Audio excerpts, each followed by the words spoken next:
আসসালামু আলাইকুম everyone, hopefully আল্লাহর রহমতে প্রত্যেকে খুবই ভালো আছো। আজকের ক্লাসে সবাইকে ওয়েলকাম জানাচ্ছি। বাচ্চা কাচ্চারা কি অবস্থা সবার, কেমন আছো তোমরা সবাই? আমাকে ঠিকঠাক মতো হোপফুলি দেখতে পারতেছো? হোপফুলি আমার কথাগুলো তোমাদের কান পর্যন্ত ঠিকঠাক মতো পৌঁছাচ্ছে। আশা করি অল ক্লিয়ার রয়েছে। যদি সবকিছু ঠিকঠাক থেকে থাকে, অর্থাৎ দেখা যায়, বোঝা যায় এবং শোনা যায়, তাহলে আমাকে একটা কাজ করবা। তোমরা এখন না কমেন্ট করতে পারতেছো না, এর অন্যতম কারণ হচ্ছে তোমাদের যখন কমেন্ট সেকশনটা অন করে দেয়া হয় তখন যেটা হয়, অনেক উল্টাপাল্টা কমেন্ট করে অনেক স্টুডেন্ট। ধরো, তোমার কি হোয়াটসঅ্যাপ নাম্বারটা দেওয়া যাবে, তোমার ফেসবুক আইডিটা দাও, তুমি আমার সাথে কথা বলো, বা তুমি কি আমার বন্ধু হবে, এরকম অনেক আজে বাজে টাইপের কমেন্ট দেখা যায়। তো এই টাইপের কমেন্ট গুলো বন্ধ করার জন্য আসলে হচ্ছে আমরা আপাতত কমেন্ট সেকশনটা বন্ধ রেখেছি, পরবর্তীতে কোনো একটা সময় খুলে দেওয়া হবে। বাট এখন যেহেতু আমি তোমার কোনো কথা শুনতে পারতেছি না বা দেখতে পারতেছি না, আমি তোমাদেরকে একটা পোল দিব। যদি সবকিছু ক্লিয়ার থাকে, অর্থাৎ অল ক্লিয়ার হয়, অল ক্লিয়ার হয়, তাহলে তোমরা একটু কষ্ট করে যে কাজটা করবা, ইয়েস দিবা। আর যদি ক্লিয়ার না হয় তাহলে নো দিবা, যে ক্লিয়ার নয়। ক্লিয়ার নয় যদি এটা হয় তাহলে আসলে কি দিবা, নো দিবা। যদি অল ক্লিয়ার হয় তাহলে কি করবা, অল ক্লিয়ার হইলে বলবা যে হ্যাঁ ভাইয়া ইয়েস হয়েছে। আর ক্লিয়ার যদি না হয় তাহলে হচ্ছে না, এটা আসলে ক্লিয়ার হয়নি। সো একটু আমাকে জানাও যে ভাইয়া সবকিছু অল ক্লিয়ার হয়েছে কিনা, দেখা যাচ্ছে কিনা, বোঝা যাচ্ছে কিনা। দেখো, আমি তোমাদের কাছে পোল দিয়ে দিয়েছি। পোলের মধ্যে কষ্ট করে তুমি তোমার উত্তরটা একটু জানিয়ে দাও।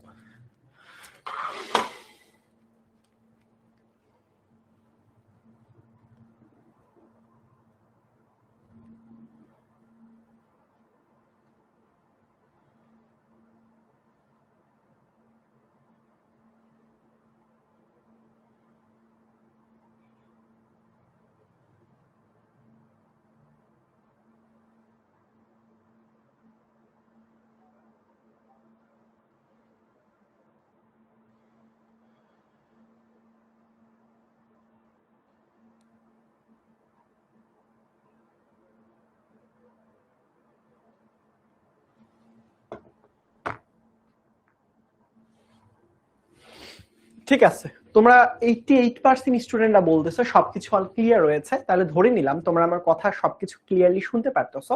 যারা আমার ভয়েস থেকে শুরু করে বাকি সব জিনিস শুনতে পারতেছো না, দেখতে পারতেছো না, অল ক্লিয়ার নাই আসলে, তাদের ক্ষেত্রে আমি ধরে নিলাম যে তোমাদের আসলে নেটওয়ার্ক ইস্যু হতে পারে। তোমরা একটা কাজ করতে পারো, তোমাদের ফোনের ডিভাইসের নেটটা বন্ধ করে দিয়ে আবার অন করতে পারো, বা অন্যভাবে একটু ট্রাই করতে পারো, কারণ তোমার ডিভাইসে বা নেটওয়ার্কগত কোনো ইস্যু হতে পারে। সো আমরা আজকে, তোমরা যেহেতু ক্লাস 9-এ উঠেছো নিশ্চয়ই, সো 9-এ যেহেতু তোমরা দেখবা, 9-এ কিন্তু তোমরা 9-এ পড়তেছো এখন, রাইট? বা 9-এ উঠেছো, যেটাই হোক না কেন, সো তুমি যেটাই করো না কেন, তোমার একটা জিনিস আমি তোমাকে বলে দিই ভাইয়া, সেটা হচ্ছে 9-এর রসায়ন বই বলতে কি বোঝায়, বিভিন্ন রকম রাসায়নিক বিক্রিয়া যেখানে পড়বা, বিভিন্ন বিক্রিয়া টিক্রিয়া হয়। কিরকম বিক্রিয়া? ধরো, আমাদেরকে প্রতিদিন সকালবেলা উঠে পেস্ট দিয়ে দাঁত ব্রাশ কেন করতে হয়? এটা কি কখনো ভেবে দেখেছো যে ভাইয়া পেস্ট দিয়ে কেন ব্রাশ করি? আমি তো অন্যভাবে করতে, পানি দিয়েও তো ব্রাশ করতে পারতাম, কিন্তু পেস্ট দিয়েই কেন দাঁতটা ব্রাশ করতে হয়? অথবা তোমার যখন মাথার মধ্যে অনেক চুলকা চুলকি করে, অথবা হচ্ছে মাথার মধ্যে অনেক কেমন লাগতেছে, তুমি কি করো? শ্যাম্পু দাও, শ্যাম্পু দেওয়ার পরবর্তীতে সেটা ভালো করে ওয়াশ করে ফেলো। তো তখন আসলে জিনিসটা কি হয়, তোমার মাথার চুলগুলো অনেক বেশি কি বলে এটাকে, মানে অনেক বেশি উজ্জ্বল হয়। হ্যাঁ, তোমার ভাল লাগে মাথার মধ্যে। তো কেন মাথার মধ্যে শ্যাম্পু দিলে তোমার মাথার মধ্যে ভালো লাগা কাজ করে? অথবা গোসল করার সময় কেন তুমি সাবান ইউজ করো? তুমি সাবানের পরিবর্তে তো মাটিও ব্যবহার করতে পারতে। এই যে বিভিন্ন রকম জিনিসপত্র নিয়ে চিন্তা ভাবনা, এইগুলো আসলে আলোচনা করা হয় রসায়নের মধ্যে। যে আমাদের চারপাশে যে জিনিসগুলো ঘটনা ঘটে, যেমন আর একটা সহজ উদাহরণ দেই, সেটা হচ্ছে ধরো, কখনো আব্বু আম্মুকে দেখেছো, আম্মুরা বিশেষ করে যেটা হয়, প্রেসার কুকারের মধ্যে শীষের মধ্যে শি করে একটা শব্দ হয়। আবার খেয়াল করবা, যখন গ্যাসের সিলিন্ডার থাকে, গ্যাসের সিলিন্ডারের সামনে যদি তুমি ওই ফুটা দিয়ে আগুন ধরায় দাও, গ্যাসের সিলিন্ডার কিন্তু বাস্ট হয়ে যাবে, বিশাল জোরে শব্দ হবে। আবার টায়ার যখন ফুটে যায়, ফ্রাস করে জোরে একটা শব্দ হয় না? তো এই যে ব্যাপারগুলো, যে ঘটনাগুলো যে ঘটে, যে বা তুমি শরীরের মধ্যে ইনজেকশন দাও, ধরো তোমার শরীরটা অনেক খারাপ, তুমি একটা নাপা এক্সট্রা খাইতে যাচ্ছ বা প্যারাসিটামল খেতে যাচ্ছ, তো এই যে ওষুধগুলো তুমি তুমি তোমার শরীরের মধ্যে নিচ্ছ। তো এইগুলো বিভিন্ন রকম বিক্রিয়া হয়। তো এই যে টাইপের জিনিসপত্র নিয়ে যেই শাখায় আলোচনা করা হয় সেটাই হচ্ছে রসায়ন। আজকে রসায়নের একটা ডেমো ক্লাস। ডেমো ক্লাস মানে হচ্ছে তুমি এই ক্লাসটা দেখে সিদ্ধান্ত নিতে পারো তুমি কি আসলে 10 মিনিট স্কুলের আসলে অনলাইন ব্যাচে ভর্তি হবা কি হবা না, কিরকম লাগে তোমার ক্লাস, আসলে এটার জন্য এই ক্লাসটা অ্যারেঞ্জ করা। সো দেখো আমরা আসলে আজকে পড়াশোনা করবো পদার্থের অবস্থা নিয়ে। পদার্থের অবস্থায় মানে কি, পদার্থের অবস্থায় জিনিসটা কি, পদার্থ কয় রকমের থাকতে পারে। একটা জিনিস দেখো, অধ্যায় শুরুতে যদি আমি তোমাকে বলি, প্রথমে বলছে পদার্থের অবস্থা নিয়ে কথাবার্তা বলতে। তো একটা জিনিস মনে রাখবা, পদার্থ জিনিসটা কি, পদার্থ জিনিসটা হচ্ছে দুইটা জিনিস যার মধ্যে থাকবে তাকে আমরা পদার্থ বলবো। কি কি জিনিস ভাইয়া, সব সময় মনে রাখবো আমরা পদার্থের মধ্যে দুইটা জিনিস থাকে, একটা জিনিস হচ্ছে ভর থাকবে আর একটা জিনিস হচ্ছে আয়তন থাকবে।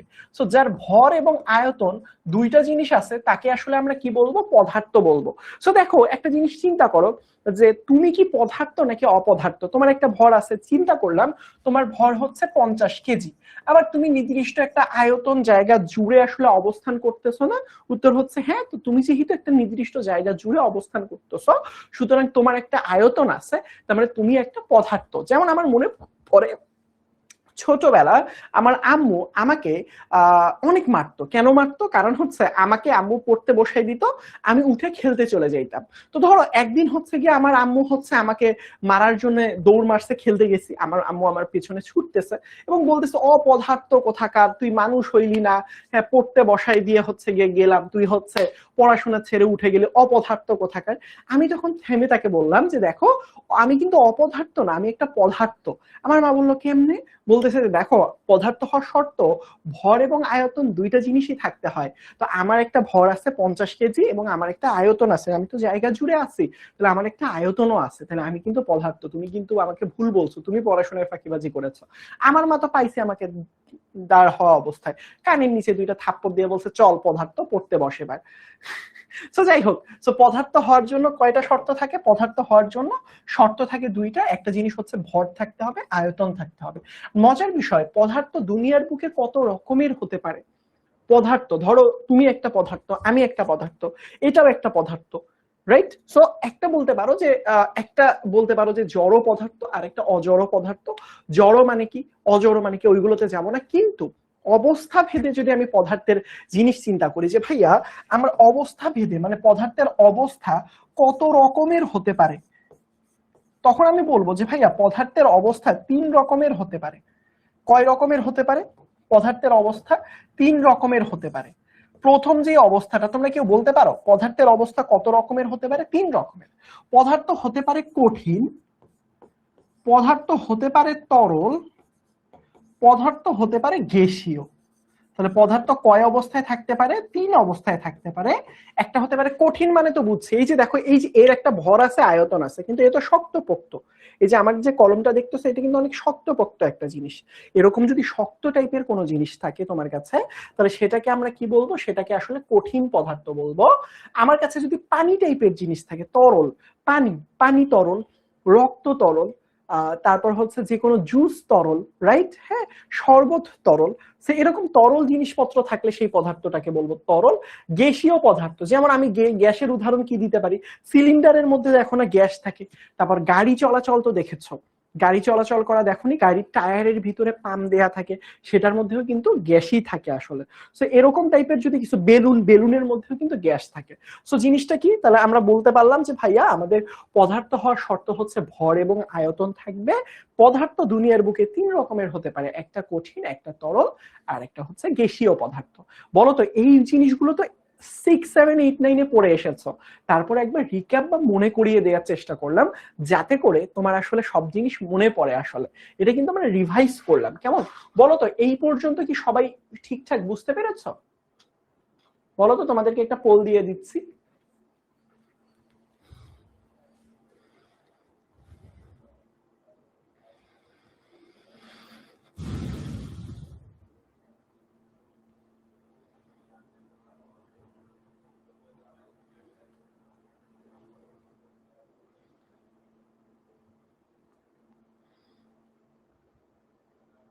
বিজ্ঞান বিভাগের একজন শিক্ষার্থী।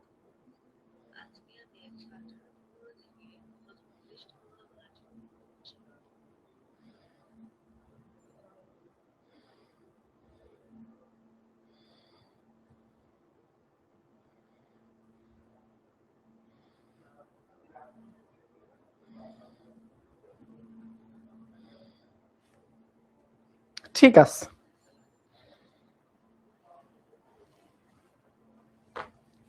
ধরে নিলাম তোমরা সবাই বুঝতে পেরেছো। হোপফুলি এইগুলো তোমরা পারবা ইনশাল্লাহ। এখন শুনো, এই যে দেখতে পারতেছো কৃতি সংবর্ধনা, এটাতে কারা কারা আসতে পারে জানো? তোমরা যারা আমাদের অনলাইন ব্যাচে ভর্তি হয়েছো, যারা অনলাইন ব্যাচে ভর্তি রয়েছে, তাদের মধ্যে যারা ফার্স্ট সেকেন্ড থার্ড হয় তারাই আসলে আমাদের সাথে দেখা করতে আসে ঢাকায়, সবাই একসাথে করে অনেক মজা করি। সো এরকম করে যদি পার্টিসিপেট করতে চাও, মেডেল আছে তাদের। সো আমরা একসাথে আসলে তোমার ফার্স্ট সেকেন্ড থার্ডের যে ভালো লাগাটা সেটা আসলে উদযাপন করতে চাই আসলে। সো অনলাইন ব্যাচে যারা আসো, যেমন দেখো এই 2025 সালে, এটা কিন্তু 26 সাল, এখানের মধ্যে যারা প্রায় 3000-এর মতো স্টুডেন্ট যারা ফার্স্ট সেকেন্ড থার্ড হয়েছিল তাদের কিন্তু আমরা নিয়ে এসেছিলাম। এবং তারা এখানের মধ্যে তোমরা যে দেখতে পারতেছো, এখানে 3000 নাই, কিন্তু এখানে অনেক আছে এরকম, 9-এর আছে, 10-এর আছে, 6-এর আছে, 7-এর আছে, 8-এর আছে। এটা হচ্ছে তোমাদের ব্যাচে ফ্রেন্ডদের, অন্যান্য ফ্রেন্ডরা। ঠিক আছে, তোমরা কিন্তু হচ্ছে তোমাদের জন্য কিন্তু আমাদের মাস্টার বুকও আছে। আসলে মাস্টার বুক থাকলে আর অন্য কিচ্ছু লাগে না, কিচ্ছু বলতে কিচ্ছু লাগে না, কিচ্ছু লাগে না, বুঝতে পেরেছো আমার কথা? সো চলো, আমরা কিভাবে ভর্তি হব ভাইয়া অনলাইন ব্যাচে? যারা যারা ভর্তি নেই, জাস্ট একটা কষ্ট করে কল করবা 16910, এই নাম্বারে যদি তুমি কল করো একটু কষ্ট করে, এরা সবকিছু বুঝিয়ে দিবে তোমাকে, এরা সবকিছু বুঝিয়ে দিবে যে কিভাবে কিভাবে ভর্তি হবা, কিভাবে কিভাবে কি করতে হবে আসলে। সো চলো আমরা পড়াশোনাতে ব্যাক করি। সো দেখো, আমি যেটা বলতেছিলাম, এই অধ্যায়ে অনেকগুলো টপিক রয়েছে। একটা হচ্ছে পদার্থের অবস্থা, গতিতত্ত্ব, ব্যাপন, নিঃসরণ, মোমবাতির জ্বলন, গলন, স্ফোটন, পাতন। আমরা ব্যাপনটার দিকে আজকের ক্লাসের মধ্যে একটু বেশি ফোকাস করব, ব্যাপন জিনিসটা কি, বাট আমরা একটু টুকটাক পদার্থের অবস্থা, গতিতত্ত্ব, এই জিনিসগুলো নিয়ে একটু জাস্ট হালকা করে কনসেপ্ট নেই, তার পরবর্তীতে ইনশাল্লাহ ব্যাপনের দিকে চলে যাব। সো চলো আমরা শুরু করি, আসলে আমরা পড়াশোনা শুরু করি তাহলে। যেমন এখানের মধ্যে দেখো একটা ছোট্ট প্রশ্ন দিয়েছে প্রথমে, আমি এতক্ষণ ধরে যা পড়ালাম এটার উপর আমি তোমাদেরকে একটা কুইজ দেই। সাধারণত পদার্থ সাধারণত কোন অবস্থায় থাকে? এটা চট্টগ্রাম বোর্ড 2017 সালে একটা প্রশ্ন এসেছিল এই অধ্যায়টা থেকে। তোমাদেরকে একটা পোল দেই, দেখি তো তোমরা যে বললা একটু আগে আমার পড়াটা বুঝেছ, এটার উত্তরটা দাও তো দেখি কতজন উত্তর করতে পারো।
সাবাস।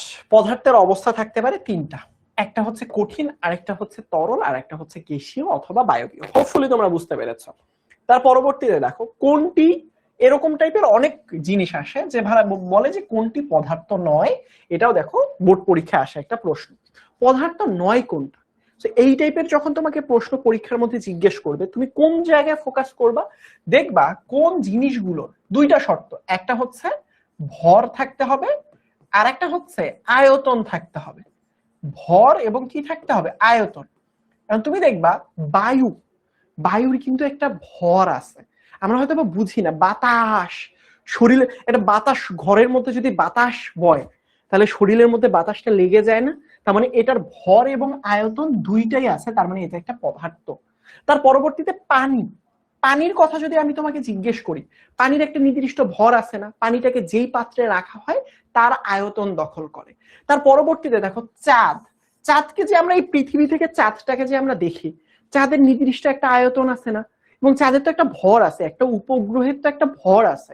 তার মানে এই তিনটা জিনিস, বায়ু, পানি, চাঁদ, এগুলো কিন্তু ভর আছে, তাহলে ভর নাই কার বলতো? আলোর ভর প্রায় শূন্যের কাছাকাছি, এর ভর নাই বললেই চলে। তোমার কি শরীরের মধ্যে কখনো লাইট দিলা, হ্যাঁ রাতের বেলা লাইট দিলে মনে হয় চোখের মধ্যে আলো লাগতেছে, বাট এটা কি কখনো ফিল করা যায় যে ধরো রুমের মধ্যে যে এখন লাইট লাইট দিলে শরীরের মধ্যে ধাক্কা লাগে কোনো কিছু? তার কোনো ভর নাই, ভর প্রায় শূন্যের কাছাকাছি। তো যেহেতু আলোর কোনো নির্দিষ্ট ভর নাই, তার আয়তন ধরো যেখানে রাখলাম তার আয়তনটা ধারণ করলো, আচ্ছা বুঝলাম, কিন্তু তার কিন্তু কোনো ভর নাই, যার কারণে আসলে আলো কিন্তু কোনো আসলে পদার্থ নয়। এইগুলো জিনিস কিন্তু একটু চিন্তা করে উত্তর দিতে হবে। মনে হইতে পারে আচ্ছা পদার্থ মানে ভর আয়তন, এই দুইটা জিনিস মুখস্থ করলে হবে না। তোমরা বড় হয়েছো, চিন্তা করতে শিখতে হবে, চিন্তা করে উত্তর করতে হবে, কেমন? হোপফুলি তোমরা পারবা। তার পরবর্তীতে দেখো নিচের কোনটি সঠিক। এই যে দেখো তো, ভালো করে খেয়াল করো তো কোনটা সঠিক। যেমন এখানে দেখো গ্যাসীয় পদার্থের নির্দিষ্ট আয়তন আছে, তরল পদার্থের আয়তন আছে, আকার নেই। তরল পদার্থকে চাপ প্রয়োগ করলে আয়তন হ্রাস পায়, কঠিন পদার্থের নির্দিষ্ট আয়তন নেই। কোনটা সঠিক বলছে? এখন দেখো ভালো করে খেয়াল করো, গ্যাসীয় পদার্থের নির্দিষ্ট আয়তন আছে। তুমি আমাকে বলো তো ভাইয়া, গ্যাস যে পদার্থগুলো তাদেরকে আমরা ধরো সিলিন্ডারের মধ্যে যখন গ্যাস রাখি, গ্যাসটা ওই সিলিন্ডারের যে আকৃতি সেটা ধারণ করে না? উত্তর হচ্ছে হ্যাঁ। তাহলে গ্যাসেরও কিন্তু নির্দিষ্ট একটা আয়তন আছে, বলছে কোনটা সঠিক সেটা দেখাও। তাহলে গ্যাসীয় পদার্থের কিন্তু নির্দিষ্ট আয়তন আছে, তাহলে এটা পদার্থ হইতো কেমন? গ্যাসটা পদার্থ তো, কঠিন তরল গ্যাস, তাহলে তিনটাই তো পদার্থ। পদার্থ হওয়ার শর্তই হচ্ছে ভাইয়া নির্দিষ্ট আয়তন থাকতে হবে। তাহলে এর নির্দিষ্ট পরিমাণ কি আছে বলতো ভাইয়া? একটা আয়তন আছে। বুঝাইতে পারছি? হোপফুলি তোমাকে বুঝাইতে পারছি। তারপরে দেখো আন্তঃকণা আকর্ষণ বল কোনটা সব থেকে বেশি। কি বলেছে? আন্তঃকণা আকর্ষণ বল সব থেকে বেশি। এই টাইপের প্রশ্ন যখন আসবে, আকর্ষণ, দেখো একটা জিনিস মনে রাখো, আন্তঃকণা আকর্ষণ জিনিসটা কি? আন্তঃকণা আকর্ষণ এই জিনিসটা কি হয় কি জানো? একটু মনোযোগ দিয়ে খেয়াল করো। আন্তঃকণা আকর্ষণ মানে হচ্ছে, চিন্তা করো, চিন্তা করো তোমার কাছে একটা পাত্র আছে, পাত্রের মধ্যে অনেকগুলো অণু আছে। অনেকগুলো কি আছে? তো এখানে একটা অণু, এখানে একটা অণু, এখানে একটা অণু, এখানে একটা অণু, এখানে অণু, এখানে অণু, এখানে অণু, এখানে অণু, এখানে অণু, এখানে অণু। ধরো এখানে পাত্রের মধ্যে অনেকগুলো অণু আছে, তো এদের একজন আর আরেকজনের মধ্যে না আকর্ষণ থাকে বাবা। এদের একজন আরেকজনের মাঝখানে ধরো এর সাথে এর একটা আকর্ষণ, এর সাথে এর একটা আকর্ষণ, এর সাথে এর, এর সাথে এর, ধরলাম এর সাথে এর, এর সাথে এর, মানে প্রত্যেকটা কণার সাথে প্রত্যেকটা কণার একটা মানে অদৃশ্য আকর্ষণ, যেটা তুমি দেখতে পারো না। এই যে দেখো এরকম একটা আকর্ষণ থাকে। এই যে দেখো ভালো করে খেয়াল করো, এই যে দেখো একটা কণার সাথে আরেকটা কণার এই যে আমার আকর্ষণটা আছে না, এই আকর্ষণটার নামই হচ্ছে আন্তঃকণা আকর্ষণ। বুঝাইতে পারছি? তাহলে আন্তঃকণা আকর্ষণ মানে কি ভাইয়া? একটার সাথে আরেকটার মধ্যে আকর্ষণ, একটার সাথে আরেকটার যদি আমার আকর্ষণ হয় সেটাকে বলা হয় আন্তঃকণা আকর্ষণ। তাহলে এই কণার সাথে এটার আকর্ষণ, এটার সাথে এটার আকর্ষণ, এটার সাথে, এই যে প্রত্যেকটা একজনের সাথে আরেকজনের যে আকর্ষণ রয়েছে, সেই আকর্ষণটাকে আমরা আদর করে কি বলি? আন্তঃকণা আকর্ষণ। এই আকর্ষণটাকে কি বলবো? আন্তঃকণা আকর্ষণ। এখন মজার ব্যাপারটা কি জানো? ধরো আন্তঃকণা আকর্ষণটাকে যদি আমরা একটু সাইডে রেখে দিই, ধরো এটা হচ্ছে আমরা বুঝলাম ভাইয়া আন্তঃকণা আকর্ষণ। খুবই ভালো কথা ভাইয়া, এই জিনিসগুলো হচ্ছে আন্তঃকণা আকর্ষণ মানে কি? একজনের সাথে আরেকজন লেগে থাকা। বুঝাতে পেরেছি? দেখো আমি যদি বলি তিন ধরনের পদার্থ আছে, একটাকে বলতে পারি কঠিন, আরেকটা হচ্ছে তরল, আরেকটা হচ্ছে গ্যাস। এই তিন ধরনের পদার্থ তোমার আছে। কঠিন পদার্থ থাকে, তরল পদার্থ থাকে, আবার গ্যাসীয় পদার্থ থাকে। তিন ধরনের পদার্থ আছে। মানে কার মধ্যে আসলে আন্তঃকণা আকর্ষণ সব থেকে বেশি? যেটা শক্তপোক্ত বেশি। ধরো এখানের মধ্যে আমার তিনজনের জন্য তিনটা পাত্র আছে, এর কাছে একটা পাত্র, এর কাছে একটা পাত্র, এর কাছে একটা পাত্র। দেখো যখন জিনিসপত্র কঠিন টাইপের হয়, জিনিসপত্র কঠিন, দেখবা কঠিন জিনিসে কণাগুলো অনেক কাছাকাছি অবস্থান করে, কঠিন জিনিসে কণাগুলো অনেক কাছাকাছি থাকে, যার কারণে আসলে একটা পদার্থ শক্ত হয়। কঠিন পদার্থে কণাগুলো সব থেকে কাছাকাছি, গ্যাসীয় পদার্থে হালকা একটু দূরে, হালকা একটু দূরে, সরি তরল পদার্থে, গ্যাসীয় পদার্থে আরো দূরে। তুমি আমাকে বলো তো ভাইয়া এখানে কোন কণাগুলোর আকর্ষণ সব থেকে বেশি? গ্যাসীয় পদার্থের কণাগুলো থাকে এভাবে একটু দূরে দূরে, তরলে একটু কাছাকাছি, কঠিনের সব থেকে অণুগুলো কাছাকাছি থাকে। কখন? ধরো তোমার আর তোমার ফ্রেন্ড স্কুলে গিয়েছো, পড়াশোনা করতেছো, কখন দেখবা তুমি এবং তোমার ফ্রেন্ড সব থেকে কাছাকাছি কখন থাকো বলো তো আমাকে। বা আরেকটু যদি সহজে চিন্তা করি, তুমি স্কুলে গিয়ে কি সব ফ্রেন্ডের পাশে গিয়ে বসো? হ্যাঁ বসতে পারো, বাট স্পেশাল কেসে কি হয়, তোমার যার সাথে মনের মিল রয়েছে, তোমার যেই ফ্রেন্ডটা তোমার সব থেকে কাছে, তার পাশে গিয়ে বসো না? পুরো ক্লাস তার সাথে করো না? করো তো। তো তাহলে কি হয়, তার সাথে তোমার একটা ভালোবাসার বন্ধন রয়েছে, এটা একটা আকর্ষণ ভাইয়া। বুঝতে পেরেছো আমার কথা? সেম একই ভাবে কঠিন পদার্থে হয় কি, অণুগুলো কাছাকাছি থাকে, এখানে আন্ত আকর্ষণ সব থেকে বেশি। কি হয় বলতো ভাইয়া, কঠিন পদার্থে আন্তঃকণা আকর্ষণ সব থেকে বেশি। কেন? কারণ এদের আকর্ষণটা সব থেকে বেশি, এদের আকর্ষণটা কি হয় বলতো ভাইয়া, সব থেকে বেশি হয়, সব থেকে বেশি হয় কঠিনে, তারপরে হয় তরলে, তারপরে হয় গ্যাসীয়তে। বোঝাতে পেরেছি? প্রথমটা কি হয়, প্রথমটা হয় কঠিনে, তারপর তরলে, তার পরবর্তীতে কি হয় গ্যাসীয় পদার্থে। যার কারণে দেখো যেখানে আকর্ষণ সব থেকে বেশি, সেখানে ধরো তোমাদের একটা ক্লাসে 5 জন ফ্রেন্ডের অনেক ভালো বন্ধুত্ব আছে, তো সেই 5 জন বন্ধু সবসময় কাছাকাছি থাকবে না, সেখানে ওই 5 জন বন্ধুর মধ্যে আকর্ষণটা সব থেকে বেশি না? সেম একই ভাবে সব থেকে বেশি আন্তঃকণা আকর্ষণ সব থেকে বেশি, সব থেকে বেশি হচ্ছে কঠিন পদার্থে। তার পরবর্তীতে কি, তার পরবর্তীতে হচ্ছে তরল পদার্থ, তার পরবর্তীতে কি গ্যাসীয় পদার্থ, গ্যাসীয় পদার্থ। বুঝাইতে পারছি? এইটা হচ্ছে আন্তঃকণা আকর্ষণ, যার প্রতি আকর্ষণ যত বেশি সে তত কাছাকাছি থাকে। দেখো কঠিন পদার্থের আন্তঃকণা আকর্ষণ সব থেকে বেশি জন্যই তারা কাছাকাছি থাকে, তরল পদার্থে একটু দূরে, গ্যাসীয় পদার্থে সব থেকে দূরে। বলো দেখি বুঝাতে পেরেছি কিনা, বলো দেখি বুঝাতে পেরেছি? তাহলে তোমাদেরকে পোল দিব।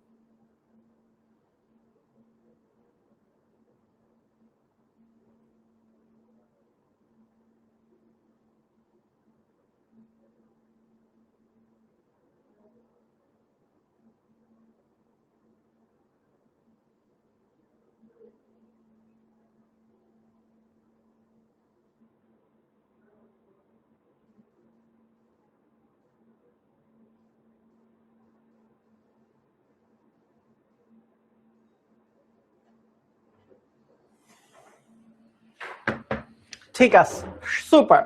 চলো এবার একটা প্রশ্ন দিই, কোনটায় আন্তঃআণবিক আকর্ষণ সব থেকে বেশি? আমি তোমাকে 50% উত্তর করে দিই। সব থেকে বেশি হচ্ছে কঠিন পদার্থ, তারপর তরল পদার্থ, তারপর গ্যাসীয় পদার্থ। এখন আমি তোমাকে দেখি তুমি এই প্রশ্নটার উত্তর করতে পারো কিনা, দেখি একটু তোমার জ্ঞান দিয়ে এই প্রশ্নের উত্তর করতে পারো কিনা। আমি তোমাকে কুইজ দিচ্ছি ভাইয়া, দেখো।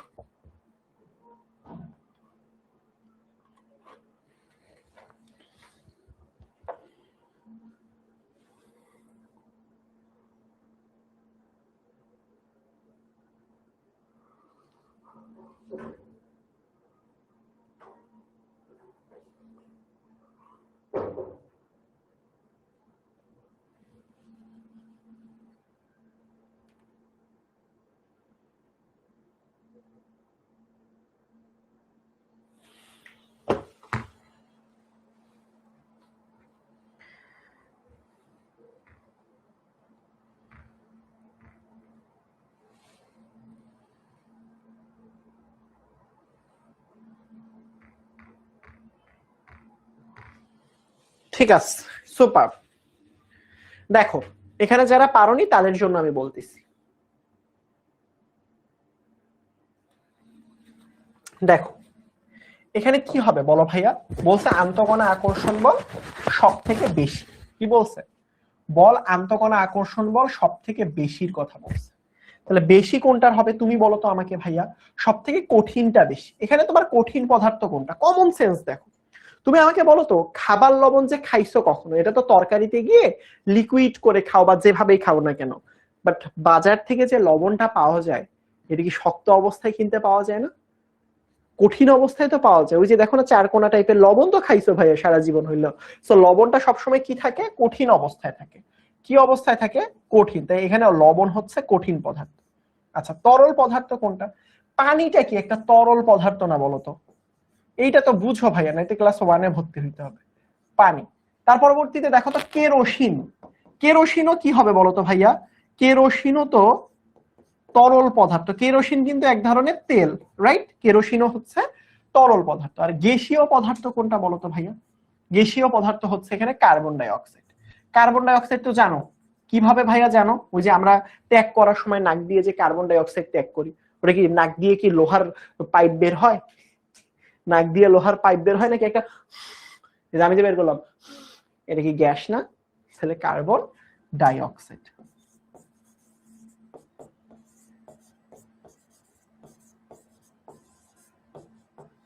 তাহলে সব থেকে বেশি কোনটার হবে? সব থেকে বেশি হচ্ছে লবণ, পানি, কেরোসিন, কার্বন। তাহলে উত্তর কি? উত্তর হচ্ছে লবণ, খাবার লবণ। বোঝাতে পেরেছি? সবাই কি বুঝতে পেরেছো? এবার বলো যারা যারা, অনেক স্টুডেন্ট ভুল করেছো, বলো তো ভুল করার পর এবার কি তোমার ভুলটা বুঝতে পেরেছো? তাহলে ইয়েস দিও তো ভাইয়া। যদি তুমি তোমার ভুলটা বুঝতে পারো তাহলে এবার ইয়েস দিও। তাহলে নেক্সট পার্টে চলে যাব আমরা।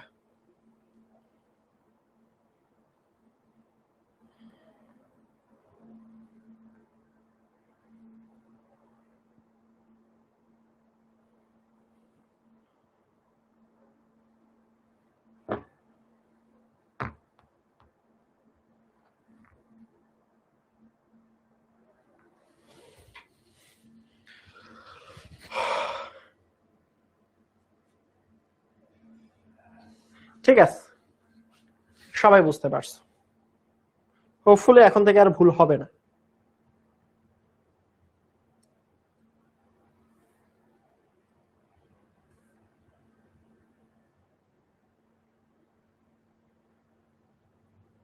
এই যে দেখো এখানের মধ্যে একটা প্রশ্ন করছে সুন্দর, সেটা হচ্ছে ভাইয়া আন্তঃকণা আকর্ষণ এই জিনিসটা কি? আন্তঃকণা আকর্ষণ আমি বারবার বলছি, আন্তঃকণা আকর্ষণ জিনিসটা কি? এটা দেখি, এটা কয়জন বুঝে শুনে উত্তর দিতে পারো? এটার একটু উত্তরটা দিও, একটু বুঝে শুনে উত্তর দিও ভাইয়া, এটা ভাবার বিষয়। ভেবে চিন্তে উত্তর দিও যে আমার আসলে আন্তঃকণা আকর্ষণ জিনিসটা আসলে কি।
ঠিক আছে, 80% স্টুডেন্ট বলছো যে ভাইয়া এটার উত্তর হচ্ছে পদার্থের কণাসমূহের আকর্ষণ। আসলে হয়েছে পদার্থের কণাসমূহের যে মধ্যে আকর্ষণ, সেটা কি আসলে বলা হয় আন্তঃকণা আকর্ষণ। এখানের মধ্যে আবারও একটা প্রশ্ন করছে, নিচের কোনটার আন্তঃকণা আকর্ষণ বেশি? রাজশাহী বোর্ড 2020 সালে একটা প্রশ্ন এসেছিল, আন্তঃকণা আকর্ষণ আসলে কোনটার তুলনামূলকভাবে বেশি। দেখি তো এইটা প্রশ্নের উত্তর তোমরা কয়জন করতে পারো? ভেবে চিন্তে উত্তর দিবা ভাইয়া। আমি একটা প্রশ্ন করিয়ে মানে জাস্ট একটা বেসিক জিনিস সলভ করিয়েছি, বাকিগুলো তোমাদের দ্বারা করে নিচ্ছি, কারণ তোমরা আগে চিন্তা করো, উত্তর দাও। দেখো পোল চলে গিয়েছে।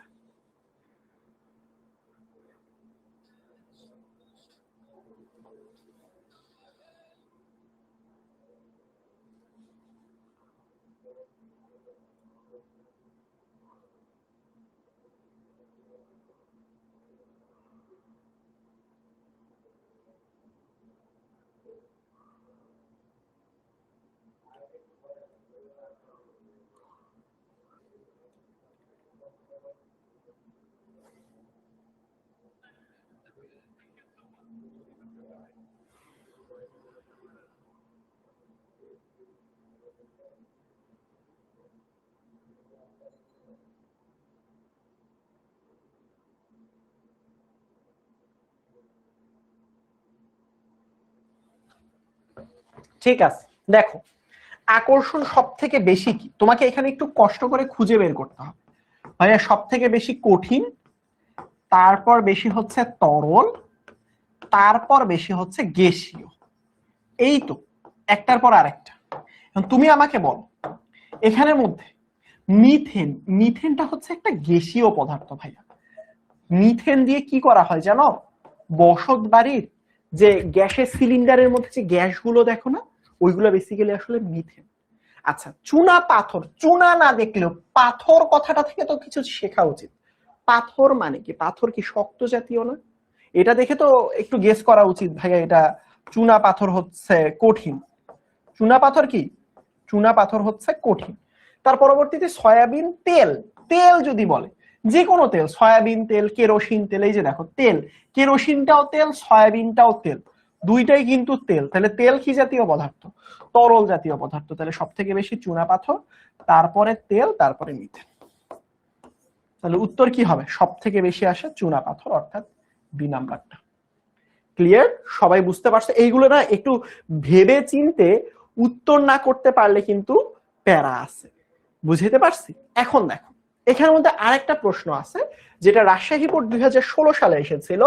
কোনটির আন্তঃকণা আকর্ষণ সব থেকে কম? কমের কথা বলছে। প্রশ্নটা এবার ঘুরাই দিছে যে ভাইয়া এবার তুমি কোনটা খুঁজে বের করো।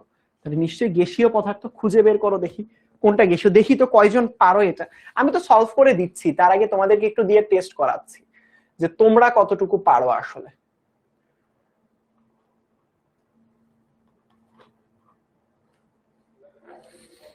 একটু করো, তাড়াতাড়ি খুঁজে বের করো বাবা।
ঠিক আছে, অনেক স্টুডেন্ট পারছো, অনেক পারো নাই। আবারও চলো যাই, একই জিনিস, কঠিন, তারপর তরল, তারপর হচ্ছে এখানে তোমাদের মানে স্ট্রাগল যেটা করো সেটা খুঁজে বের করা ভাই, কোনটা কঠিন তো কোনটা তরল। এভাবে তো দিবে না যে কোনটা আসলে আন্তঃআণবিক আকর্ষণ সব থেকে কম, কঠিন, তরল, গ্যাসীয়, এরকম অপশন দিবে না। এরকম এই যে দেখো বোর্ডের প্রশ্ন এরকম আসবে। তুমি আমাকে বলো মোম, স্বাভাবিকভাবে যে মোমটা তোমরা দেখতে পারো বাসার মধ্যে, মোম তো দেখেছো, মোমটা কি শক্ত অবস্থায় থাকে না? তাহলে এখানের মধ্যে সব থেকে কম বলছে, সব থেকে কম কিন্তু গ্যাসীয়। এখান থেকে তোমাকে গ্যাস খুঁজে বের করতে হবে। মোম কি স্বাভাবিকভাবে জ্বালানো অবস্থায় 3 অবস্থায় থাকলেও মোম কিন্তু স্বাভাবিকভাবে কঠিন অবস্থায় থাকে যখন বাজার থেকে কেনা হয়। তো স্বাভাবিকভাবে চিন্তা করো। তার পরবর্তীতে দেখো তুতে, তুতে হচ্ছে ব্লু ভিট্রিয়ল, তুতে তো নাম না শুনলেও বলি, তুতেও হচ্ছে একটা কঠিন পদার্থ। এখন এখানের মধ্যে দেখো পানি, পানিটা কি?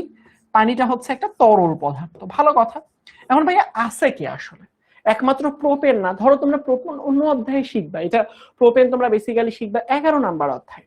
বাট তার আগে তুমি বলো, এইটা যদি হয় কঠিন, এটা যদি হয় কঠিন, এটা যদি তরল হয়, গ্যাসীয় কোনটা অ্যাকচুয়ালি?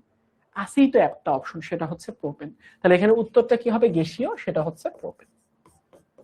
কি হবে? গ্যাসীয়তা হবে প্রোপেন। তার মানে সব থেকে, এই যে তার মানে এখানে সব থেকে কম কোনটা? প্রোপেনের। প্রোপেনটা কিন্তু আসলে এই যে অপশন নাম্বার সি। হোপফুলি তোমরা বুঝতে পেরেছো। তোমাদেরকে না এভাবে খুঁজে বের করতে হবে। তোমরা যদি সারা জীবন ভাবো আসলে যে ভাইয়া ওই কঠিন গ্যাস তরল এইগুলো লিখে লিখে দিবে, না। এটাও দেখো কুমিল্লা বোর্ড 2015 সালে আসছিল, আমি কিন্তু সলভ করে দিচ্ছি, বাট আমি আগে একটু টেস্ট করতেছি তোমরা কিরকম স্টুডেন্ট এগুলোর উত্তর করতে পারো। এবার যৌগ দিয়ে দিচ্ছে, দেখি তো যৌগ দিয়ে কেউ উত্তর করতে পারো কিনা। যৌগ দিয়ে কয়জন উত্তর করতে পারো দেখি তো। এটা মনে হয় না 10% স্টুডেন্ট উত্তর করতে পারবে, কোনো সমস্যা নেই, উত্তরটা করার অ্যাটলিস্ট চেষ্টা করো।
দেখো আবার ওই একই জিনিস, সব থেকে বেশি কঠিন পদার্থ, তারপর তরল পদার্থ, তারপর গ্যাসীয় পদার্থ। তুমি আমাকে বলো এখানের মধ্যে কঠিন পদার্থ পানি কি? H2O মানে হচ্ছে এটা পানি। পানি, পানিটা কি পদার্থ? তরল না, তাহলে এটা হচ্ছে পানি। H2O যারা নাম জানো না, এটা কি, এটা নাম কি? এটা হচ্ছে পানির সংকেত হচ্ছে H2O। এটা কি? এটা হচ্ছে কার্বন ডাই অক্সাইড। এইটা শিখেছ না, কার্বন ডাই অক্সাইডের সংকেত CO2। কার্বন ডাই অক্সাইড কি করি আমরা? নিঃশ্বাসে ত্যাগ করি। আবার এখানের মধ্যে NH3, এটাও কিন্তু গ্যাস। অ্যামোনিয়াটাও একটা গ্যাস। এই যে পটাশিয়াম ক্লোরাইড আছে না, এটা না এক ধরনের লবণ ভাইয়া, মুখস্থ রাখবা। দুই ধরনের লবণের নাম মুখস্থ রাখবা। লবণ কি বলেছি? লবণ, লবণ। একটা লবণের নাম হচ্ছে সোডিয়াম ক্লোরাইড, যেটা আমরা খাই, আর একটা থাকে পটাশিয়াম ক্লোরাইড। এই দুইটার নাম মনে রাখবা। পরীক্ষায় মাঝে মাঝে এই দুইটা অপশন দিয়ে প্রশ্ন জিজ্ঞেস করে যে নিচের কোনটা আসলে আন্তঃআণবিক আকর্ষণ সব থেকে বেশি, সেই ক্ষেত্রে এই দুইটা লবণ দেয়। সো লবণটা বেসিক্যালি এমনিতেই কঠিন পদার্থ। তাহলে এখানের মধ্যে লবণ কোনটা বলতো ভাইয়া? লবণ হচ্ছে কঠিন পদার্থটা। তাহলে এখানে কি হবে? Potassium chloride. তাহলে এটা সব থেকে বেশি, তারপর এটা, তারপর এটা। তাহলে কোনটা সব থেকে বেশি বলতো ভাইয়া? Potassium chloride. উত্তর হচ্ছে পটাশিয়াম ক্লোরাইড। এই তো হয়ে গেল। হোপফুলি তোমরা বুঝতে পেরেছো। তারপরে দেখো কোনটার আন্তঃকণা আকর্ষণ সব থেকে বেশি। এটা আমি মাত্র বলছিলাম, সোডিয়াম ক্লোরাইড, পটাশিয়াম ক্লোরাইড কি অবস্থায় থাকে দেখি তো, এইটা খুঁজে বের করতে পারো কিনা দেখি। দেখছো এখান থেকে অনেক প্রশ্ন আসছে, কতগুলো যে প্রশ্ন আসছে ভাইয়া। আগের প্রশ্নটা বুঝলে লিখে নিলে এটা তোমরা অটোমেটিকলি, আগে আমি সংকেত দিয়ে লিখে দিছি, এখানে এরা যৌগের নাম দিয়ে দিয়েছে।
এই তো বুঝতে পারছো এখানে কঠিন কোনটা? এই যে জানো, এই যে মাত্র বললাম না, এটা হচ্ছে সোডিয়াম ক্লোরাইডের সংকেত।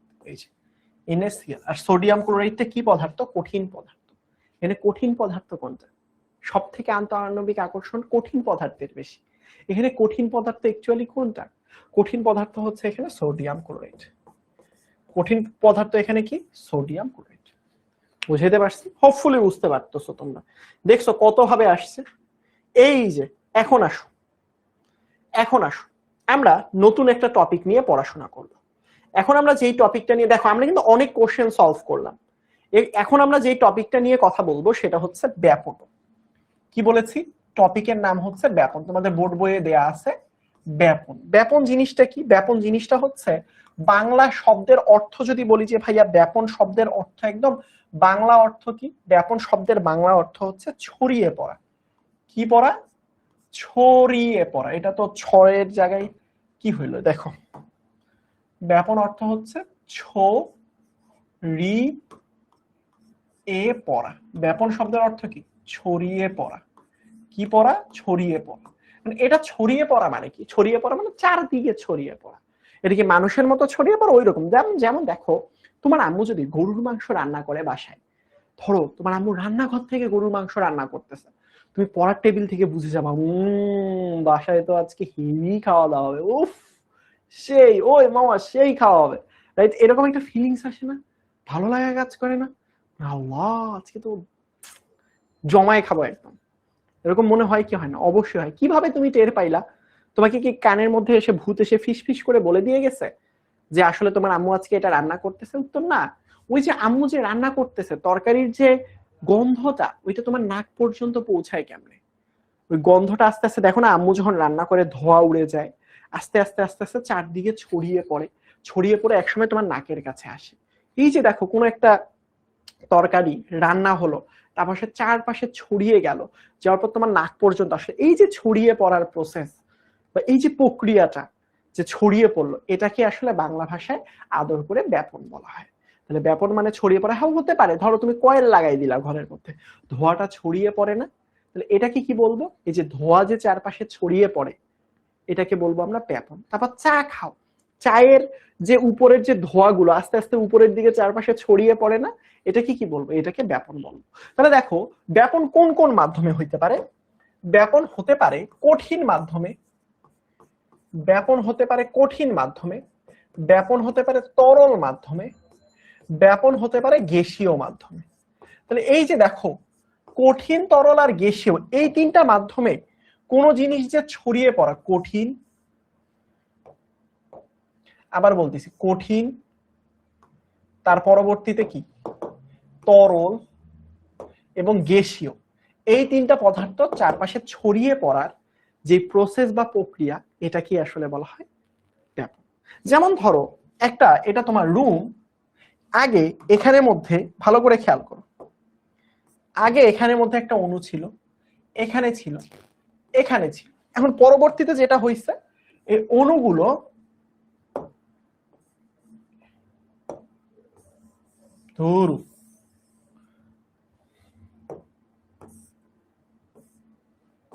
ধরো এই অণুগুলো চারপাশে ছড়িয়ে পড়বে। এইটা কেন নড়ে বাবা? এটারে আমি ডিলিট করে দিই। এই যে দেখো এবার, এই যে দেখো, এই অণুগুলো, ধরো এটা তোমার ঘরের মধ্যে তিনটা অণু আছে, সে একটু পর চারপাশে ছড়িয়ে পড়তেছে এরকম, আলিফ লাইলা লো লো লো লো। ধরো আগে ছিল এটা তোমার আম্মুর রান্নাঘর, গরুর মাংসের ফ্লেভার, আস্তে আস্তে আস্তে আস্তে আস্তে আস্তে আস্তে আস্তে তোমার নাকের কাছে পৌঁছে গেল। ধরো এটা তোমার নাক, নাকের কাছে পৌঁছে গেল। এই যে এভাবে অণুগুলো চারপাশে, এই যে দেখো এরকম করে অণুগুলো চারপাশে এভাবে ছড়িয়ে পড়তেছে না? এই যে এভাবে ছড়িয়ে পড়তেছে না? এভাবে ছড়িয়ে পড়ার প্রসেস বা প্রক্রিয়াটাকে কি বলা হয়? ব্যাপন বলা হয়। কথা বুঝতে পারছো? তো এরকম করে সংজ্ঞা আসতে পারে। যেমন দেখো, এই যে দেখো কোন বোর্ডে আসছে, ময়মনসিংহ বোর্ড 23 সালে এসেছে। এটা ক নাম্বার প্রশ্নে আসে, এমসিকিউতে আসে। কোন পদার্থে কঠিন গ্যাসীয় স্বতঃস্ফূর্ত বা সমভাবে ছড়িয়ে পড়ার যে, স্বতঃস্ফূর্ত মানে কি? স্বতঃস্ফূর্ত শব্দের অর্থ হচ্ছে নিজে নিজে। স্বতঃস্ফূর্ত মানে কি? নিজে নিজে। আচ্ছা, তোমার আম্মুর যে তরকারি রান্না যে করতেছিল, তোমার নাকে যে আসলো, এটা কি কেউ পাঠাই দিছে? সু মন্তর সু, আমার মেয়ের কাছে যা, আমার মেয়ের ছেলের নাকের কাছে যা, এরকম হয়? নিজে নিজে চলে আসে না? সমানভাবে চলে আসে না। তুমি তুমি গন্ধ পাইলে তোমার ভাইয়াও তো পাবে, তোমার ভাই যদি পাশে পড়ে বা বোন যদি পাশে পড়ে পাবে কি পাবে না, কারণ ওই গ্যাসের গন্ধটা সমানভাবে চারপাশে ছড়িয়ে পড়ছে। তো এই যে দেখো এটা কি বলছে, স্বতঃস্ফূর্ত অথবা সমভাবে ছড়িয়ে পড়ার প্রক্রিয়াটাকে কি বলবো, ব্যাপন বলবো। বলো তো দেখি এটা বুঝতে পেরেছো কিনা, এটা দেখি কুইজের উত্তরটা দেখি। ওমা, ছড়িয়ে পড়ার প্রক্রিয়াকে কি বলা হয়, এর তো অপশনই নাই। দেখি ছড়িয়ে পড়ার পথ,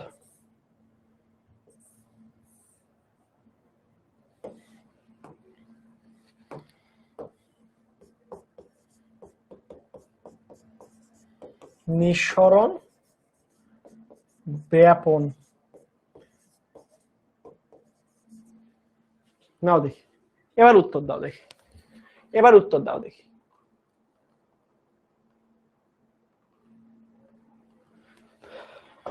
এবার উত্তরটা তাড়াতাড়ি জানাই দাও।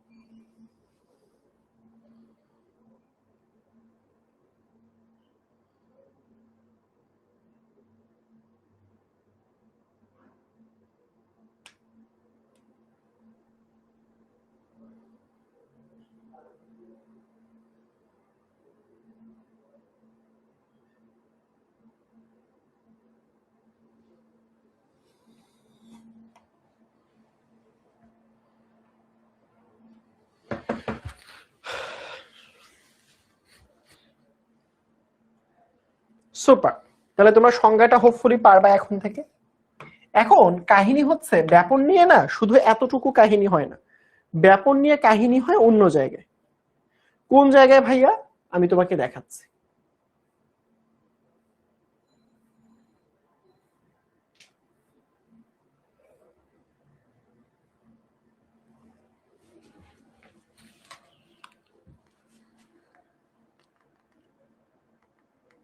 এই যে দেখো এরকম টাইপের প্রশ্নতে, এটা পরীক্ষার জন্য খুবই গুরুত্বপূর্ণ। দেখো এরকম টাইপের একটা প্রশ্ন দিয়ে দেয়, দেওয়ার পরে তোমাকে পরীক্ষার মধ্যে জিজ্ঞেস করবে নিচের ব্যাপন হার কোনটা সব থেকে বেশি অথবা ব্যাপন হার সব থেকে কম।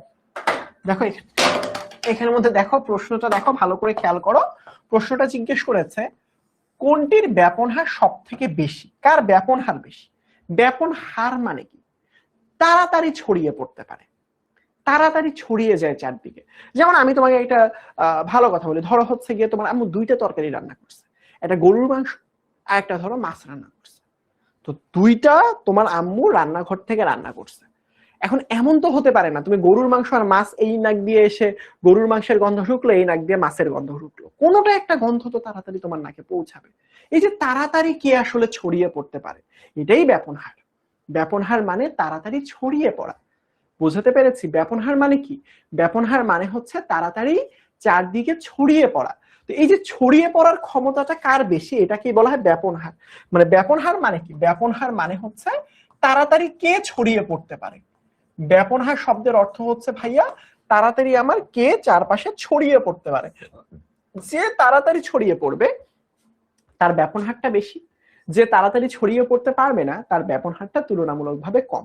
যেমন চিন্তা করো তোমার দুইজন বন্ধুর কথা চিন্তা করো, একজন বন্ধু এইটা, একজন বন্ধুর ওজন চিন্তা করো, একজন বন্ধুর ওজন 50 কেজি, সে দৌড়াবে। আরেকজন বন্ধুর ওজন চিন্তা করলাম, আরেকজন বন্ধুর ওজন 500 কেজি। কত কেজি? 500 কেজি। দুইজন যদি দৌড়ানো শুরু করে, দুইজন যদি দৌড়ানো শুরু করে, কে মনে হয় কে আগে পৌঁছাবে? ধরো এটা আমাদের দৌড়ানোর শেষ প্রান্ত। ব্যাপন হার মানে কি? ছড়িয়ে পড়া। দুইজনের মধ্যে দৌড় প্রতিযোগিতা অনুষ্ঠিত হলো। তুমি চিন্তা করে দেখো দুইজনকে যদি দৌড়াইতে দেয়া হয় তাহলে বলো তো কোন বন্ধুটা আগে পৌঁছাবে? বললাম বন্ধু এ, এটা বন্ধু বি। তোমরা বলো তো বা এই বন্ধুটার নাম হচ্ছে বন্ধু ইয়েস, আর এই বন্ধুর নাম হচ্ছে নো। এখন তোমরা আমাকে বলো কোন বন্ধুটা তাড়াতাড়ি ছড়িয়ে পড়বে বা তাড়াতাড়ি ওই প্রান্তে যেতে পারবে, বলো। তোমরা আমাকে ইয়েস নো এর মাধ্যমে জানাও তো দেখি তো, কে আগে আসলে হচ্ছে দুই বন্ধুর মধ্যে আজকে ব্যাপক দৌড়াদৌড়ি হবে, একজনের 50 কেজি আর একজনের 500 কেজি, কে তাড়াতাড়ি দৌড়াইতে পারবে বলে তোমার মনে হয়? তো তাড়াতাড়ি কমেন্টে জানাও বাবা।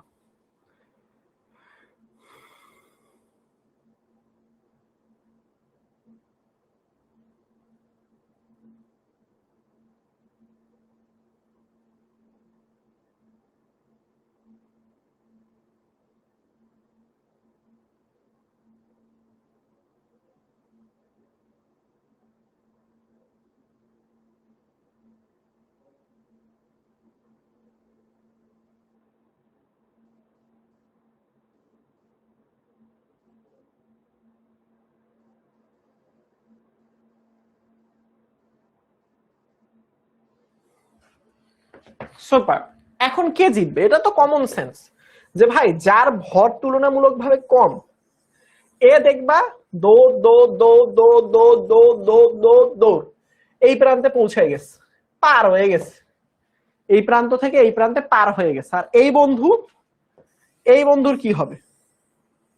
এই বন্ধু দৌড়াইতে দৌড়া দৌড়া দৌড়া দৌড়ে এই জায়গায় এসে আস্তে আস্তে দেখবা অর্ধেক আস্তে আস্তে ও পার হয়ে চলে গেছে, রাইট? এটা সীমানা, অর্ধেক যাইতে ও আসলে পার হয়ে যাবে। এখান থেকে একটা শিক্ষা নিতে হবে, কে বেশি দৌড়াইতে পারে? যার ভর কম। তাহলে মনে রাখতে হবে যার ওয়েট কম, যার ভর কম, সে দৌড়াইতে পারে বেশি। তাহলে যার ভর কম তার ব্যাপন হার বেশি, ব্যাপন হার বেশি। কি বলেছি বলতো? যার ভর কম তার ব্যাপন হার বেশি। তাহলে প্রশ্ন যখন পরীক্ষার মধ্যে আসবে, ভাই কার ভর কম, এখানে কিছু জিনিসের ভর তোমাকে জানতে হবে। তো যেমন আমি তোমাকে একটা জিনিস দেখাই, এরকম একটা এমসি, কার ব্যাপন হার সব থেকে বেশি? তাহলে যার কি হবে বলতো? যার ভর কম তার ব্যাপন হার বেশি।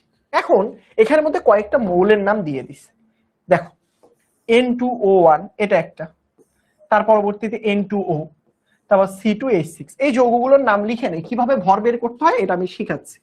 N2O1, ওয়ান দেয়া না দেয়া একই কথা। তার পরবর্তীতে N2O, এখানে ওয়ান দেয়া না দেয়া একই কথা। C2H6, তার পরবর্তীতে C2H4।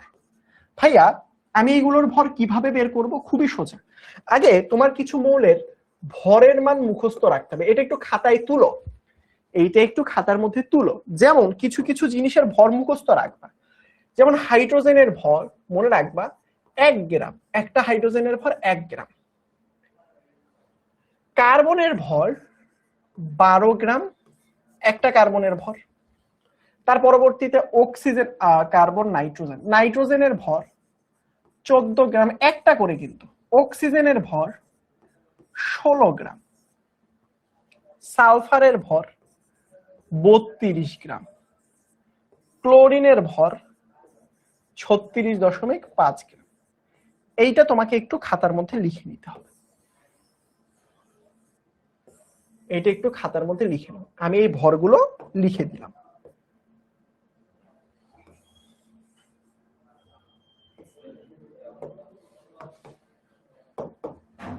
এটা একটু খাতার মধ্যে তুলে নাও। খাতায় তোলা হলে আমাকে বলো ভাইয়া তুলেছি বা ইয়েস দাও, ভোট পোল পোল দাও, ইয়েস তোলা হয়েছে।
তোলা হয়েছে? গুড। ধরো তোমাকে বললো CH4, এটার ভর বের কর। কিভাবে এটার ভর বের করবা দেখো, এখানের মধ্যে কার্বন কয়টা বলো? কার্বন একটা না? তাহলে একটা কার্বনের ভর কত? দেখো একটা কার্বনের ভর 12 গ্রাম, 12 লিখবা, যোগ হাইড্রোজেন কয়টা? চারটা না? একটা হাইড্রোজেনের ভর 1 গ্রাম হলে চারটার ভর 4 গ্রাম, তাহলে টোটাল ভর হয় 16 গ্রাম। এইভাবে হিসাব করতে হয়। বোঝাতে পেরেছি কিভাবে হিসাব করতে হয়? বুঝতে পেরেছো? তাহলে হোপফুলি বুঝতে পারছো। তাহলে এভাবে তুমি ভর হিসেব করবে। এছাড়া ধরো তোমাকে জিজ্ঞেস করলো যে ভাইয়া কার্বন ডাই অক্সাইড এই জিনিসটার ভর তুমি বের করো, তাহলে এখানে তুমি খেয়াল করো তো ভাইয়া কার্বন কয়টা? একটা কার্বনের ভর কত? 12, তুমি 12 দিবা, যোগ অক্সিজেনের ভর কত? অক্সিজেনের ভর 16, একটার ভর 16, এখানে আছে দুইটার ভর 16 দুগুণ 32, তাহলে দুইটার ভর হচ্ছে 44 গ্রাম। বুঝাতে পেরেছি? এভাবে ভর না বের করলে কিন্তু বুঝতে পারবে না কার ব্যাপন হার বেশি কার ব্যাপন হার কম। সেম একই ভাবে দেখো, ভালো করে খেয়াল করো ভাইয়া, এই জিনিসগুলো কিন্তু শিখতে হবে। তার পরবর্তীতে তোমাকে প্রশ্নের মধ্যে জিজ্ঞেস করলো ভাইয়া বলো তো দেখি এখানের মধ্যে ধরো হচ্ছে এস O2, এটার ভর কত? তো যখন তোমাকে SO2 জিজ্ঞেস করবে একটা সালফারের ভর কত? একটা সালফারের ভর 32, তাহলে এটার ভর 32, যোগ একটা অক্সিজেনের ভর হচ্ছে 16, দুইটা আছে, 16 দুগুণ 32, তাহলে এখানে দুইটার ভর হচ্ছে 64 গ্রাম। বলো তো দেখি এভাবে বের করতে পারবা কি পারবা না? বলো, পারলে ইয়েস বলো যে ভাইয়া এভাবে আমরা যোগ করে করে যে জয়টা দিবে ততগুলো ভর যোগ করে দিব। এভাবে ভর বের করতে পারবা? এভাবে ভর বের করতে পারলে বলো ইয়েস পারবো ভাইয়া। তাহলে আমরা ডিটেলস অন্য যে এমসিকিউ গুলো রয়েছে এই টাইপের এমসিকিউ গুলো সলভ করতে যেতে চাই। পারবা? পারলে বলো ইয়েস ভাইয়া বের করতে পারবো। তাহলে তোমাদের একটা ফাটাফাটি পরীক্ষা নেই আমি, কুইজ হচ্ছে, কুইজে ইয়েস নো দাও, নয়তো বা আরো দেখাই দেই কিভাবে ভর বের করতে হবে। হিসাব সোজা, যে যতগুলো তার সাথে ততগুলোই তো দিতে হবে গুণ করে। সাবাস, পারবা সবাই। চলো তোমাদের জন্য একটা অগ্নি পরীক্ষা হোক। এখানের যে মৌলগুলো রয়েছে সেই মৌলগুলোর মধ্যে কার ভর বেশি কার ভর কম এইটা একটু খুঁজে বের করো। যার ভর কম তার কিন্তু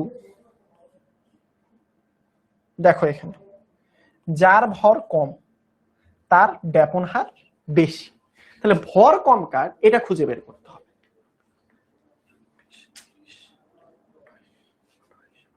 দেখি তো খুঁজে বের করতে পারো কিনা, দেখি তো খুঁজে বের করতে পারো কিনা তুমি। এটা একটু খুঁজে বের করো, হিসাব নিকাশ করে চিন্তা করে খুঁজে বের করো, দেখি কতটুকু পারো তুমি।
আরে সবগুলো উত্তর দিছে, চলো খুঁজে বের করি, খুঁজে বের করি। প্রথম অপশনটা কি?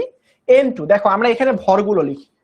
নাইট্রোজেনের ভর দেখো খাতার মধ্যে লিখেছ 14 গ্রাম, দেখো তো নাইট্রোজেনের ভর কত? 14 গ্রাম লিখে আছে সবগুলো। অক্সিজেনের ভর হচ্ছে 16 গ্রাম, বুঝছো? আর কে? কার্বনের ভর হচ্ছে 12 গ্রাম, হাইড্রোজেনের ভর হচ্ছে 1 গ্রাম।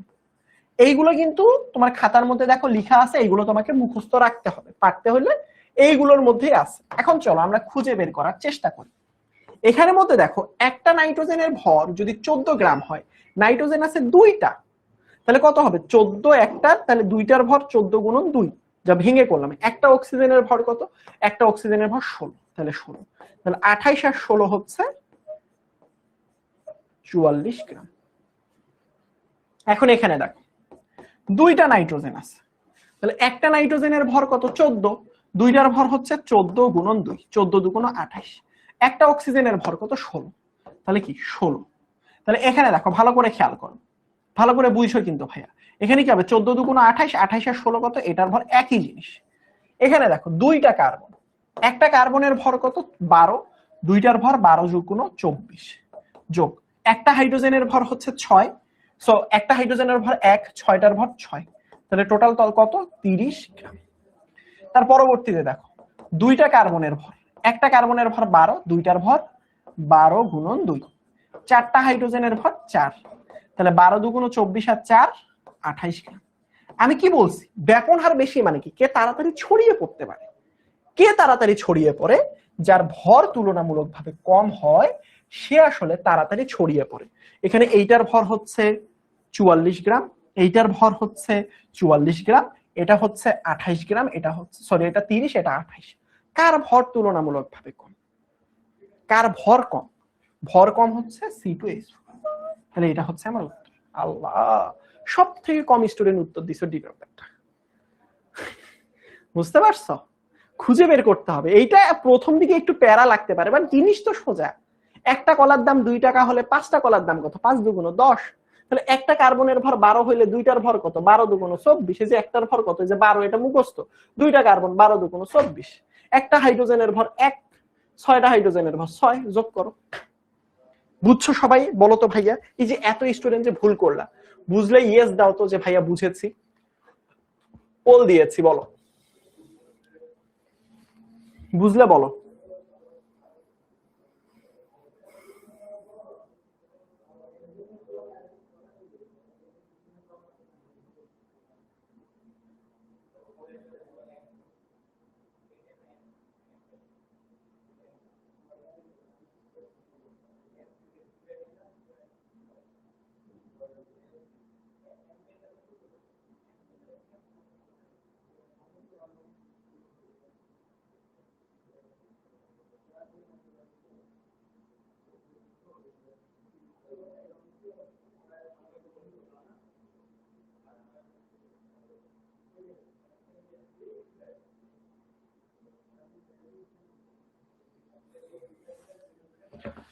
ঠিক আছে, চলো আমি তাহলে, তোমরা যেহেতু বুঝতে পেরেছো, আমি তাহলে আরো প্রশ্ন দিই। এই যে যেমন দেখো এটার উত্তর হচ্ছে ডি নাম্বার।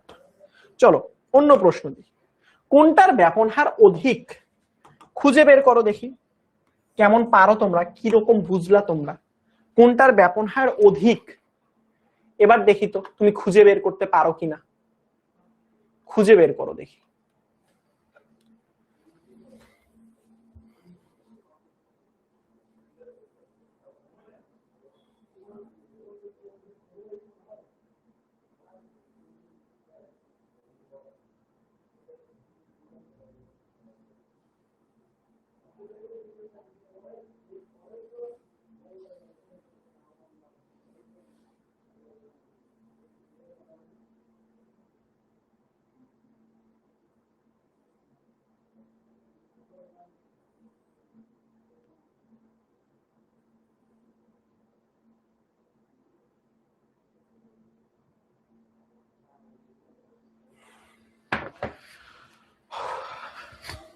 ভেবে চিনতে দাও, সময় নিয়ে দাও।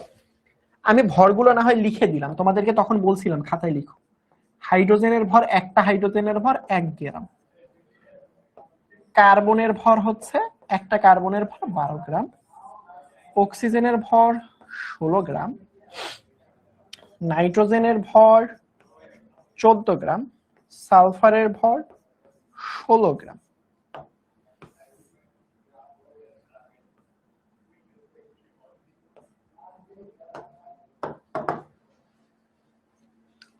পারছো, মোটামুটি 50% স্টুডেন্টই পেরেছো।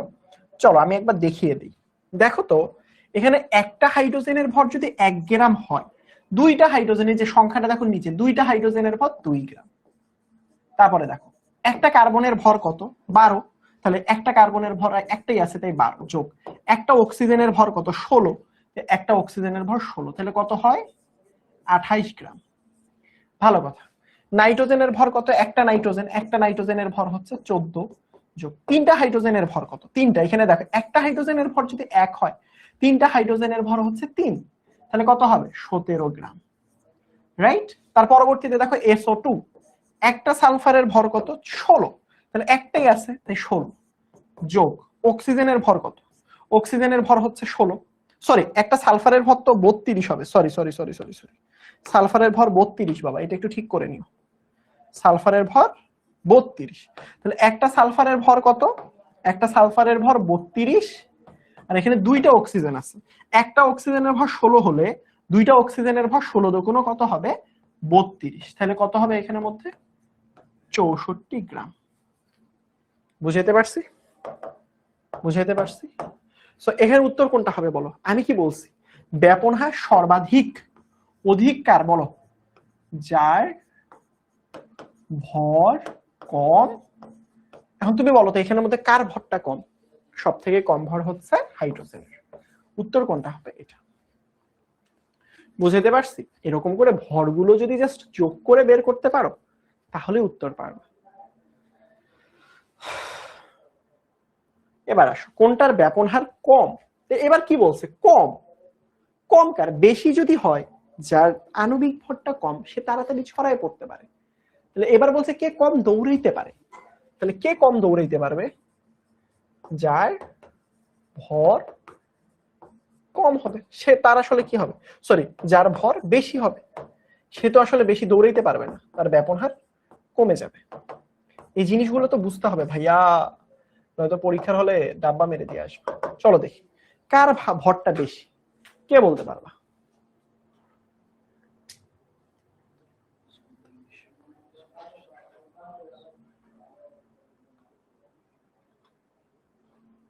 দেখি কে পারো এটা।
চলো খুঁজে বের করি, কি কি বারবার লিখে দিচ্ছি, তোমার খাতায় দেখবা লেখা আছে কার্বন 12 গ্রাম, হাইড্রোজেন একটা 1 গ্রাম, নাইট্রোজেন একটা 14 গ্রাম, রাইট, সালফার একটা 32 গ্রাম, ক্লোরিন একটা 36.5, সরি 35.5 গ্রাম। জাস্ট হিসাব নিকাশ করবা ভাইয়া। দেখো এখানে একটা কার্বনের ভর 12 গ্রাম, চারটা হাইড্রোজেনের একটার ভর 1 যদি হয়, চারটার ভর 4, তাহলে এটা কত হবে 16 গ্রাম। এখানে কি হবে বলো, নাইট্রোজেনের একটার ভর 14, তিনটা হাইড্রোজেনের ভর 3, তাহলে কত হয় 17 গ্রাম। তাহলে এখানে দেখো হাইড্রোজেন সালফাইড, হাইড্রোজেনের একটা হাইড্রোজেনের ভর 1, দুইটার ভর 2 যোগ সালফারের ভর কত 32, তাহলে কত হবে 34 গ্রাম। তার পরবর্তীতে হাইড্রোজেন ক্লোরাইড, হাইড্রোজেনের ভর 1 যোগ ক্লোরিনের ভর 35.5, তাহলে টোটাল কত হবে 36.5, 36.5 গ্রাম। তাহলে এখন আমার কি বলছে কম, যার ভরটা বেশি সে আসলে কম তাড়াতাড়ি ছড়িয়ে পড়তে পারে। তাহলে এখানের মধ্যে কে কার ভর বেশি বলতো? এই জিনিসটার ভর বেশি না 36.5। তাহলে উত্তর কি হবে? Hydrochloric acid. বাবা রে, সবাই বুঝছো? বুঝলে একটু বলো ইয়েস পোলের মাধ্যমে যে ভাইয়া বুঝেছে। এগুলো বুঝতে হবে, নয়তোবা যদি তুমি হিসাব নিকাশ করতে না পারো তাহলে কিভাবে হবে বলো? সহজ জিনিস, যে যতগুলো ততগুলো দিয়ে ওই সংখ্যার তার ভরটা দিয়ে গুণ করব। একটা হাইড্রোজেনের ভর 1 হইলে 5টা হাইড্রোজেনের ভর 5। সহজ হিসাব।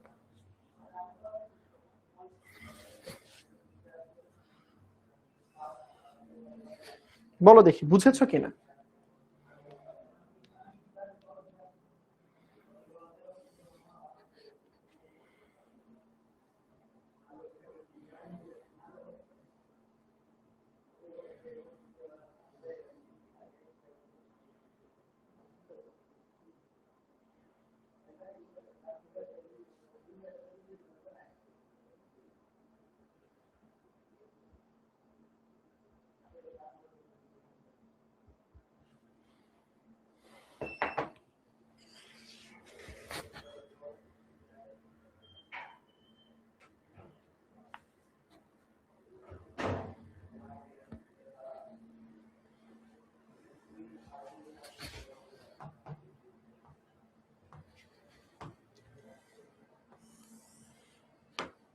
ঠিক আছে, নেক্সট প্রশ্নে যাই। দেখছো এটার উত্তর হচ্ছে হাইড্রোজেন ক্লোরাইড। কোনটার ব্যাপন হার কম? আবারও একই প্রশ্ন দিস, দেখি তো এটা খুঁজে বের করতে পারো কিনা। এইটা লাস্ট কুইজ, এটা তো অ্যাটলিস্ট খুঁজে বের করতে পারা উচিত।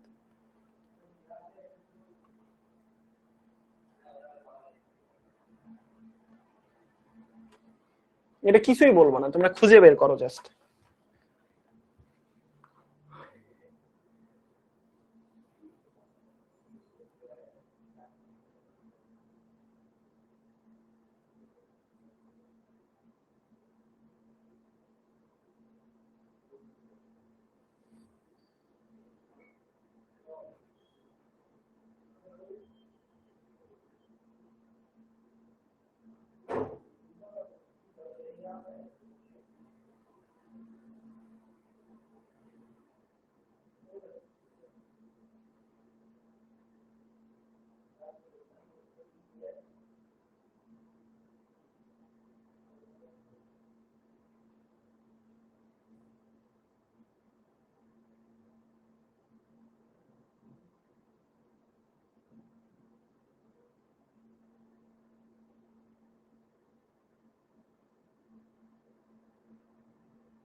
সাবাস, অনেকে পারছো, অনেকে আবার ভুলভাল উত্তর দিছো। খুব কম সংখ্যক স্টুডেন্ট পেরেছো। দেখো লিখে দিই আবার, যাও। নাইট্রোজেনের ভর 14 গ্রাম, কার্বনের ভর 12 গ্রাম, অক্সিজেনের ভর 16 গ্রাম, হাইড্রোজেনের ভর 1 গ্রাম। এখন দেখো এখানে ভালো করে খেয়াল করো, দুইটা নাইট্রোজেন, একটা নাইট্রোজেনের ভর 14, দুইটার ভর 28 গ্রাম। একটা কার্বনের ভর 12, একটা অক্সিজেনের ভর কত? 16, দুইটা অক্সিজেনের ভর 16 দুগুণ 32, অর্থাৎ এটার ভর হচ্ছে 44 গ্রাম। বের করতে হবে তো। একটা অক্সিজেনের ভর 16, দুইটার ভর 32 গ্রাম। হাইড্রোক্লোরিক অ্যাসিড, একটা হাইড্রোজেনের ভর 1, ক্লোরিনের ভর 35.5, তাহলে কি হবে? 36.5 গ্রাম। তাহলে এখানে কি কি হবে? এই যে দেখো, এটা হচ্ছে 28, এটা হবে 44, এটা হবে 32, এটা হচ্ছে 36। তাহলে কোনটা সব থেকে, দেখো কি বলছে, ব্যাপন হার কম বলছে। কি বলছে? ব্যাপন হার সব থেকে কম। কম কার? যার ভর বেশি। এখানে ভর কোনটার বেশি? Carbon die oxide. উত্তর কি হবে? Carbon die oxide. অনেক কম স্টুডেন্ট পারছো, সবাই ধান্দাতে হাইড্রোক্লোরিক অ্যাসিড দিছে। যাক, এই পর্যন্ত পড়াশোনা থাকলো। আচ্ছা তোমরা কি আমাকে একটা কথা বলো, যে ক্লাসের মধ্যে আমরা কিন্তু অলরেডি আমরা 3 নাম্বার চ্যাপ্টার শুরু করে দিয়েছি। তোমরা যারা এখন আমাদের অনলাইন ব্যাচে ভর্তি হওনি, এই যে ক্লাসগুলো, এগুলো কিন্তু আরো ডিটেইলস আকারে মোমবাতি, কোশ্চেন সলভ, বোর্ড প্রশ্ন সলভ, এই জিনিসগুলো কিন্তু ক্লাসের মধ্যে অনেক সুন্দর করে গুছিয়ে দেখিয়ে দিয়েছি। সো তোমরা যদি এরকম থাকো কেউ যে ভাই আমরা এখনো অনলাইন ব্যাচে ভর্তি হইনি বাট ভর্তি হতে চাই, এরকম স্টুডেন্ট থাকলে একটু ইয়েস দাও তো। বলে যে ভাই আমরা এখনো ভর্তি হইনি, বাট নেক্সট ইনশাআল্লাহ আমরা দেখতে চেয়েছিলাম ক্লাসগুলো কিরকম হয়, এর ভিত্তিতে ভর্তি হতে চেয়েছিলাম, তার একটু ইয়েস দিও।